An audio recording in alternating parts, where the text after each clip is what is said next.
Hello everyone, this is Erik, the Asian movie enthusiast, and we are continuing with my South Korean movies that are in my DVD collection. And the first one tonight is, of course, a very good one, and that is Wanee and Junah. Well, this is one that a lot of people don't know about, but they probably should.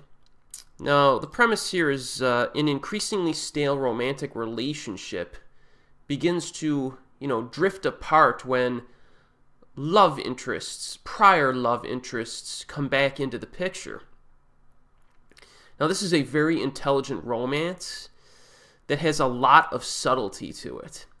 So, for example, and this is one of the first movies I saw that actually does this, there are scenes that it transitions from the present into a flashback without an edit.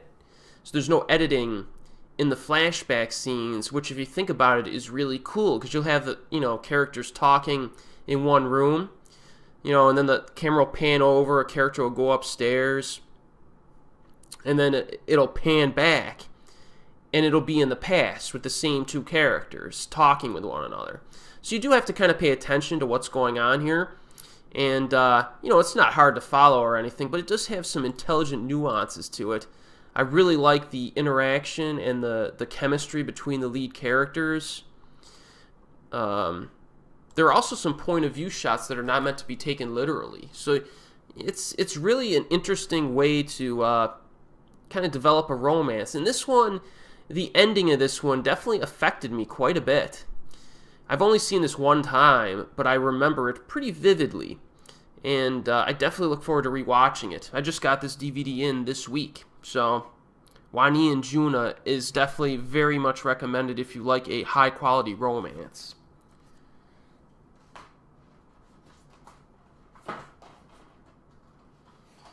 Alright, our next one here is a crowd pleaser, and that is War of the Arrows.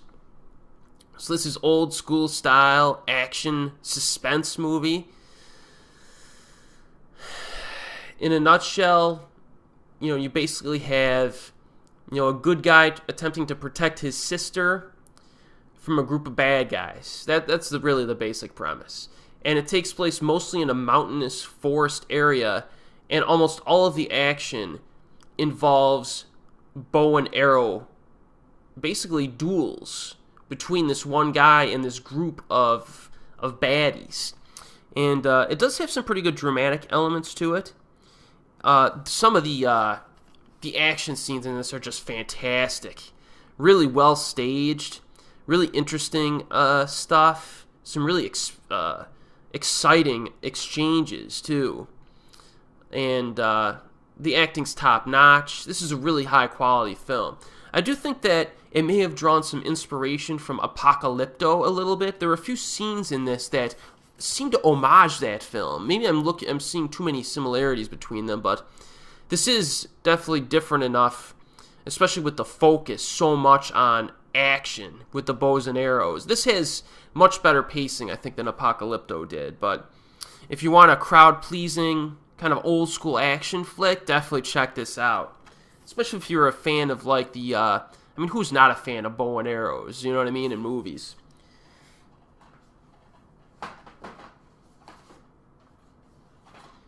Alright, this one I previously covered on my channel and is an excellent film. When I Turn 9, with my sweetie there, Si-young Lee. This movie's outstanding. If you like dramas that revolve around, young children, you gotta watch it. You have to watch it. It's fantastic.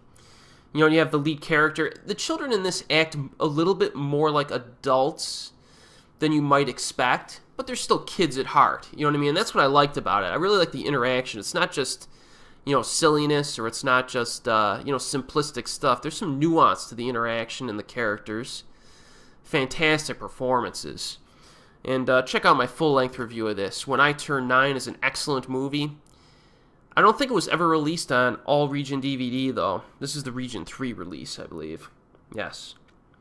But if you have the means, check this out.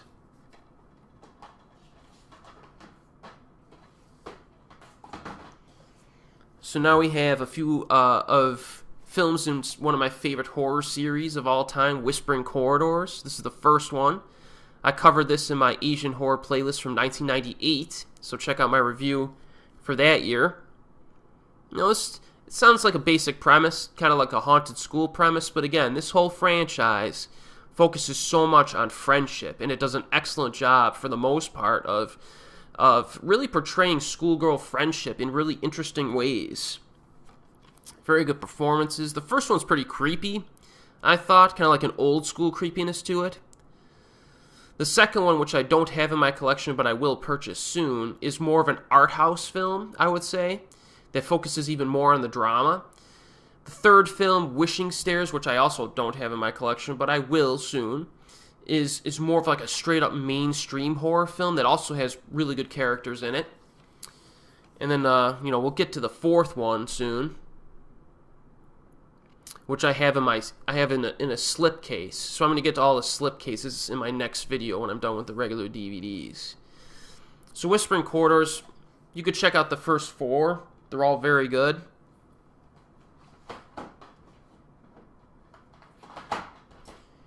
And that leads me to the fifth of the franchise in Whispering Corridors, which is the one I just covered this week in my Asian horror playlist.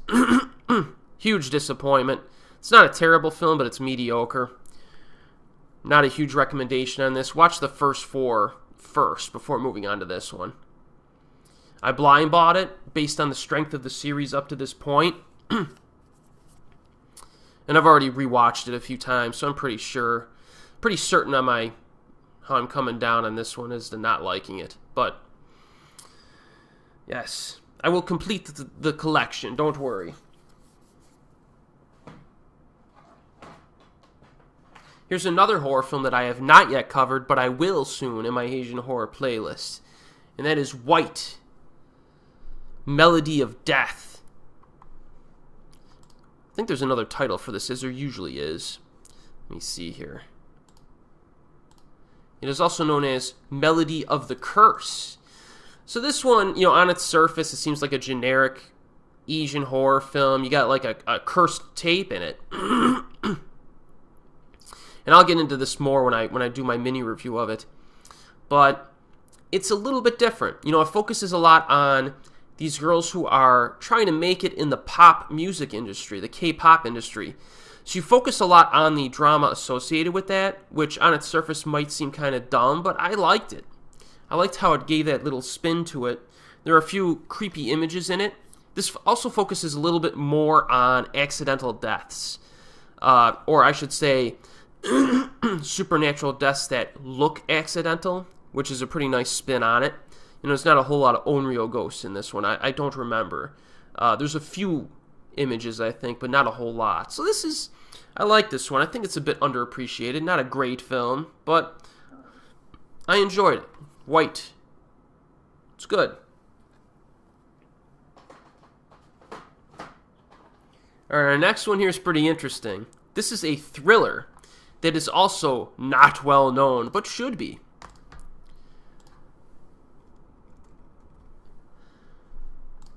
And this is called The Return. The American title for it is called Wide Awake. Again, kind of a dodgy cover art on the American releases. I don't know who's responsible for these, but hire me, I could do a better job. Now, this is a very creative thriller mystery film that has a lead bad guy or antagonist who suffers from post-traumatic stress disorder after experiencing anesthetic awareness during a childhood surgery. So anesthetic awareness apparently is a real-life event that's rare, where you'll be put under for surgery. Okay, so they drug you up, they knock you out. Okay, you're lying there, but you can't move your body. You can't respond to anything. Your eyes are closed, but you're still awake. It's like a glitch in your biological programming or something. You just don't take to the drugs properly. So they do surgery on you while you're awake. So, that can really screw someone up. You know what I mean? And that's kind of the premise of this.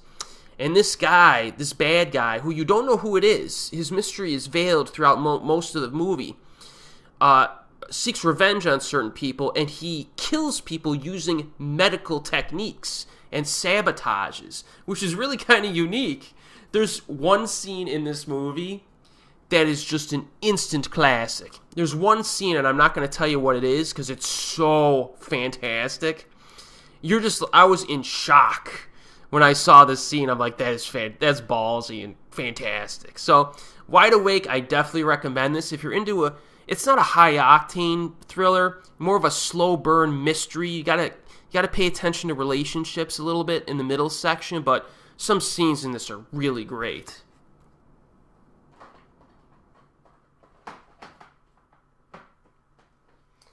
All right, our next film here is another one that is not well known, but should be, right? A theme in some of my videos. And that is The Wonder Years. And this is one of my favorite actresses in it, Si-young Lee.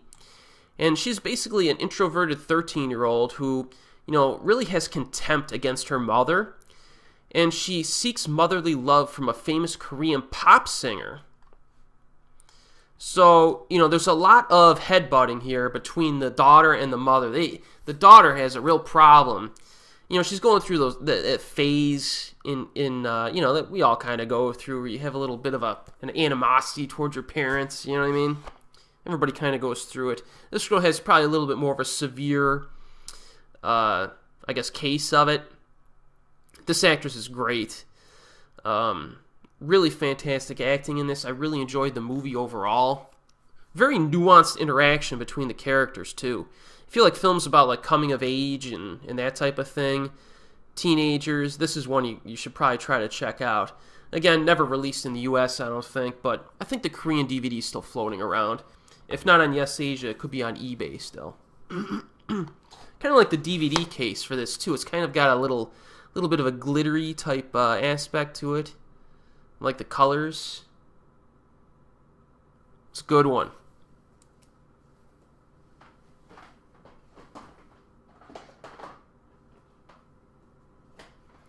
Alright, here's another crowd pleaser that I thought was quite good. And that is Woochi. Let me get the plot synopsis on this. This is basically like a wizardry movie. Really, it's like a lighter blockbuster-style wizardry film. And, let's see here. A mischievous wizard, played by our boy Dong-won Gang. Here he is here. A mischievous wizard is kind of brought back. He's trapped in a painting, I believe, and then he's brought back in the present day to take down this evil wizard who's attempting to do some nefarious, bad stuff. And the bad guy in this, I think, is played by Yun-seok Kim, who was in... this guy's have a fantastic resume, too. He was in The Chaser, The Yellow Sea, The Thieves. He's been in a bunch of stuff, this guy right over here. He's really good. And then you have Soo Young-lin, the lead actress from A Tale of Two Sisters. So you have an excellent cast in this.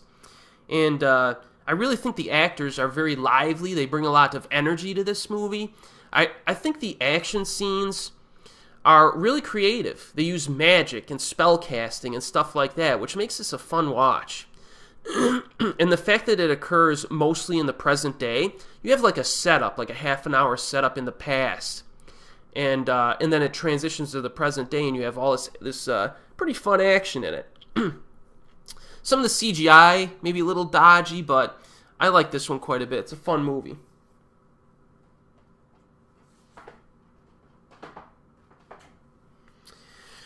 And speaking of Yun-seok Kim, we have The Yellow Sea. And this is the all-region DVD that came out back in the day. This is the uncut version. Make sure you get the uncut version. The American version of this movie is cut by like 20-30 minutes. And I always like to watch movies as they were originally intended. Now, for this director, Hong-jin, I think his name's Hong-jin. Let me double check. I don't want to get it wrong here. He, his other film, The Wailing, was released in the United States in its uncut form. Yeah, Hong-jin. And The Chaser was released in uncut form. So I don't know why The Yellow Sea, they felt the need to cut this movie. But I will say that, this is probably the least great film of this director, and it's still very good. It's a thriller, pretty long runtime. I would say it takes like an hour to really get going, and that's my biggest problem with this movie. It just takes too long to get going. You know what I mean? I have no problem with, slowly building stuff, but I really felt like they could have carved out 15 minutes out of that opening hour. But this guy's basically like, he's in a particular region, and it's kind of a region that is I guess it has a very poor demographic in terms of financial success. So he's down and out. He's basically forced to take a job, or he's coerced to take a job to murder someone. The murder does not go well, and there are complications that arise from it, and the gangster, again, tries to take him out to cover his loose ends. Get rid of all the witnesses. So remember, the Chaser had the same two actors, with Jung-woo being the bad guy. Now in the Yellow Sea, you have the same two actors, but Jung-woo is the good guy. So I kind of like that. And they did the same thing with the Hong Kong movies, The Beast Stalker and The Stool Pigeon. We had the same two actors, and they swapped protagonist and antagonist. I think they should do that more often. It's pretty interesting to have these kind of thematically linked films with similar casts swapping roles. But once you get past the opening hour, this is nonstop awesomeness. So, there's a lot of pretty nasty violence to it, but it's exciting violence, some really good car chases and stuff. So The Yellow Sea comes recommended. It's a very good film. You just gotta have that expectation that it's gonna take a while to get going. All right, our next film here is one that I will be covering in my 2009 Asian horror playlist. Yoga Institute. Completely stupid title for a movie, but I like this one quite a bit. And I will get to the details a little bit more in my Asian horror playlist. I thought this was a pretty cool movie. A little bit different from a typical supernatural horror film. And I'll get to why then. I kind of like the actresses in this. I like the setting. It's like a mansion setting. And it has kind of a psychological vibe to it. Some interesting character flaws in that are brought to light. So don't worry, I'll get to that soon. We are in 2009 too, so my review will be coming. I liked Yoga Institute. It's good. And finally here, for my regular box of DVDs, we got A Bad Blind Buy. I just bought it this year. Watched it in October. Zombie School. Now this is one where, I watched a lot of very good Asian zombie films this year in the last handful of years. So I try to try to find any I can. I'm like, wait, what's a Zombie School from South Korea? They might have another good one out there. No. It's zombies in a school.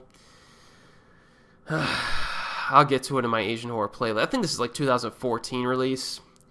You can wait for my thoughts on it. It's not a good movie. Don't bother. Go watch Train to Busan, you know what I mean? So that's it for this video, and then we only have one part left, where I'm going to cover my my slipcases and any VCDs I might have. So, as always, I will see you next time.